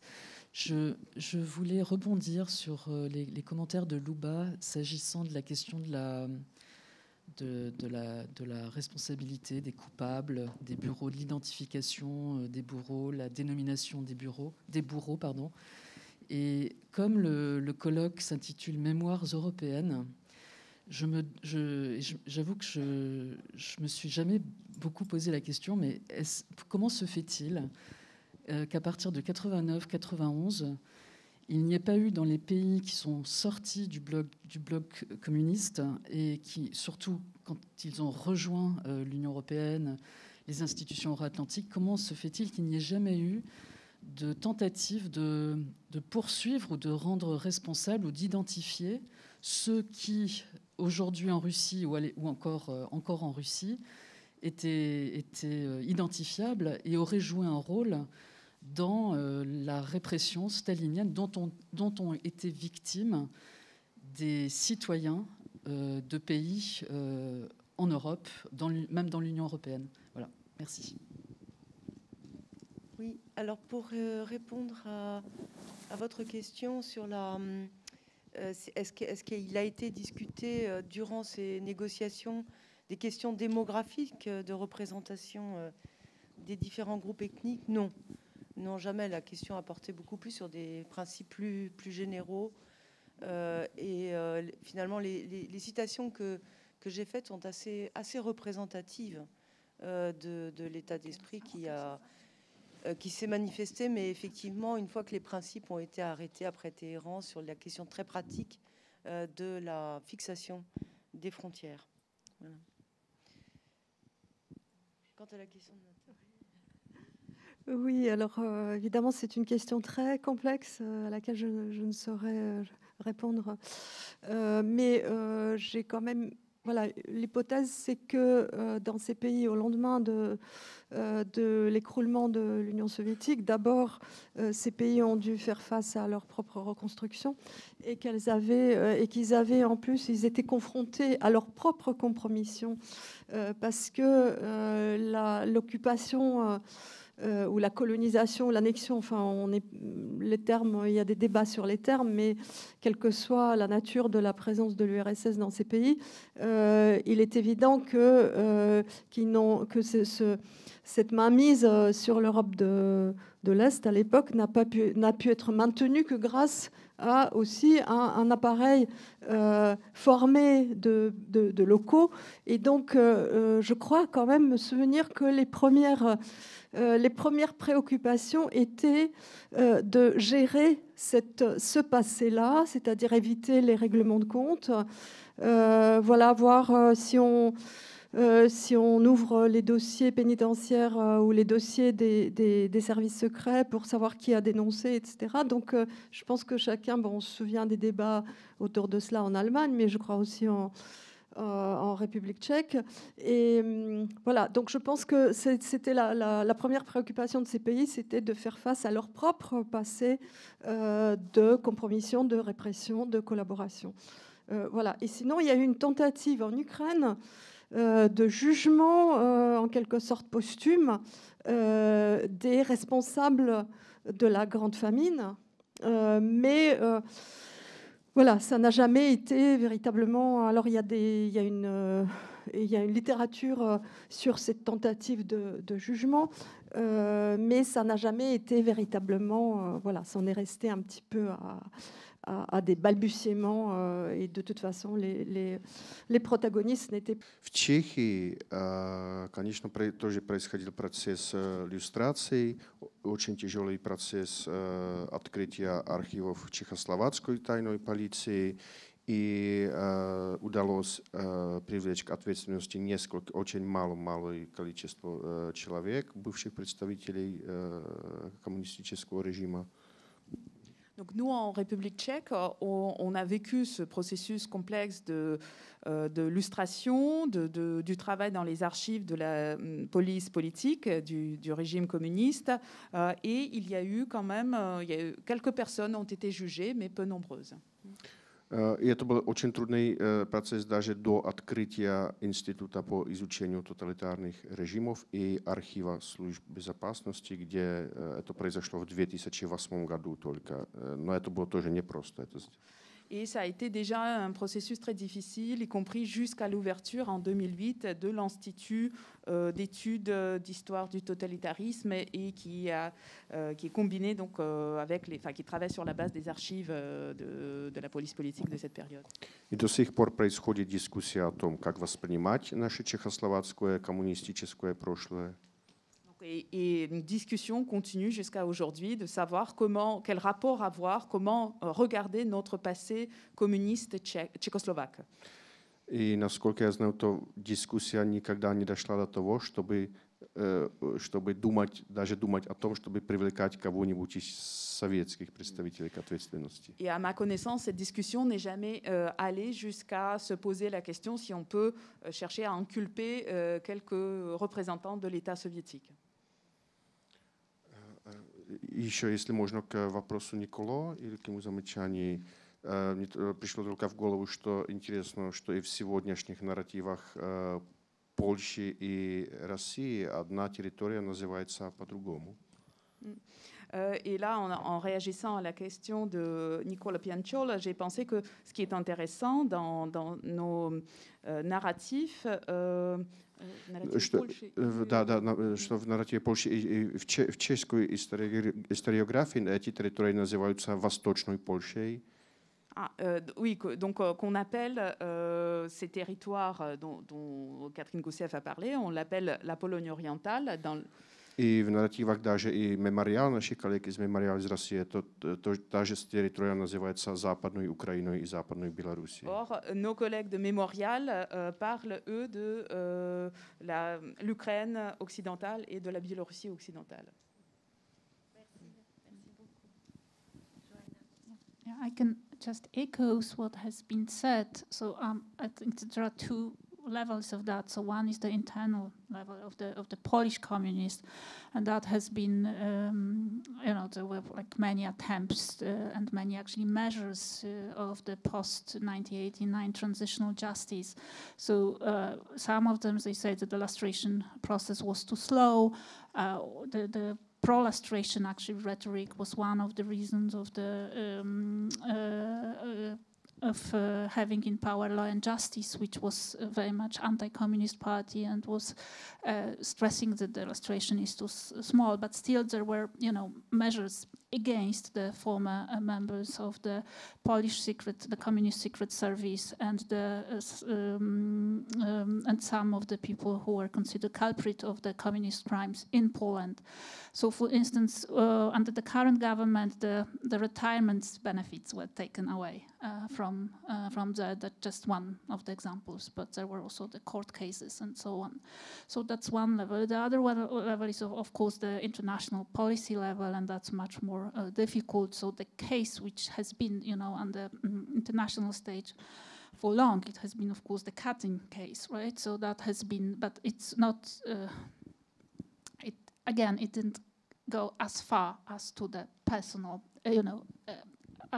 as to the looking for the personal responsibilities, but more about the status of that crime and so on. So that would be my answer. Thank you. Merci beaucoup, Johanna. Il y avait une autre question. Est-ce qu'il y a d'autres personnes qui voudraient poser des questions? Non, monsieur, je vous en prie. Bonjour, Bruno Boyer du Mémorial de la Shoah. C'est une question pour Emilia. Je voudrais savoir quelle part occupait la question bandériste dans la réécriture de l'histoire en Russie. Et j'ai l'impression que depuis 15 jours, on a passé dans une terminologie directement vers le nazi. Les bandéristes sont des nazis aussi. Mais disparu du discours officiel, en tout cas vers l'étranger. Est-ce qu'en Russie, on continue d'utiliser là depuis 15 jours dans les médias cette question bandériste comme force d'attraction et de mobilisation?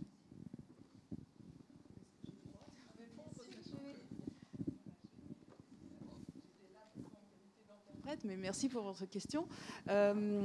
Donc, j'ai l'impression qu'effectivement, le mot, même en Russie, ça continue à être utilisé, mais j'ai l'impression qu'il est marginalisé au profit d'une appellation beaucoup plus large et qui est peut-être plus mobilisatrice aussi pour le public russe, qui est donc la nomination de l'étiquette de nazi ou néo-nazi ou fasciste.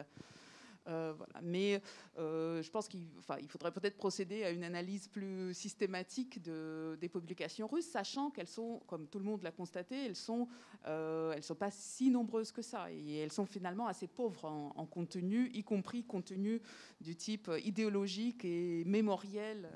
Voilà. Mais sinon, si je peux en profiter, il y a eu en répondant à la question, en rebondissant sur la question de procès, il y a eu des procès dans les pays baltes. Mais bon, c'est un cas un peu différent, puisque les républiques avaient fait partie de l'URSS, mais il y a eu ces cas-là. On va bientôt terminer. Je vais faire un dernier tour et chacun pourra donner un peu le mot de la fin. Peut-être qui veut commencer? Peut-être Catherine, on va faire dans le même ordre. Je dirais que le mot de la fin serait peut-être le mot d'un nouveau début, parce que je crois quand même que ce qui se passe depuis 15 jours nous fait basculer dans une autre époque où on se dit que de toute façon rien ne sera comme avant, même s'il s'avère que cette guerre se règle assez rapidement. Enfin, on a tous cet espoir, on se dit tiens, si Lavrov vient de Turquie, ça veut peut-être dire que... Donc je pense que voilà, on est dans un nouveau moment qui est à la fois un moment d'effroi, qui est un moment aussi où la guerre peut-être aussi nous radicalise malgré nous, en tous les cas nous crée vraiment un rideau, une barrière, je ne sais pas, quelque chose contre lequel il faut absolument lutter. Mais en tous les cas, oui, comment poursuivre une introspection, une réflexion commune, une pensée européenne, quand au fond, il y a à la fois des facteurs qui seraient très encourageants, qui sont ceux de cette unité qui se manifeste, mais en même temps, voilà, c'est aussi la logique du bloc, la logique qui n'est pas forcément, sous d'autres aspects, qui n'est pas forcément très favorable à un nouveau type d'introspection sur la question de l'Europe et des mémoires. Je pense qu'on est vraiment dans ce moment très compliqué, en fait.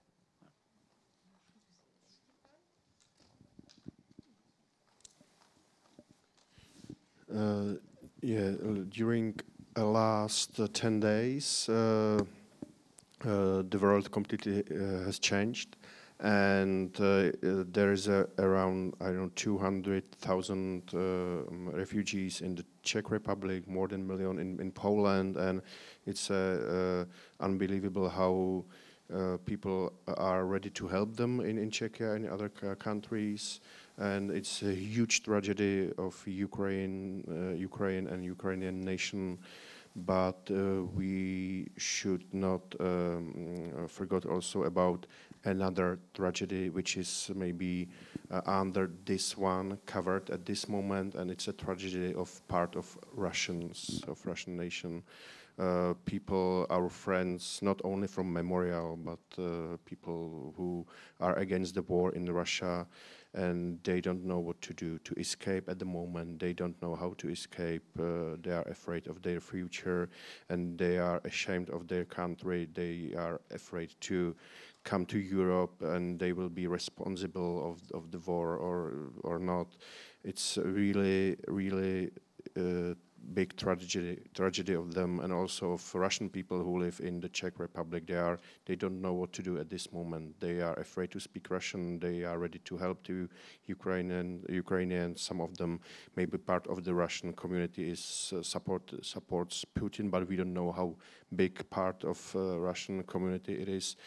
But it's, I have to say, it's also a big tragedy of Russians. So don't forget about them as well.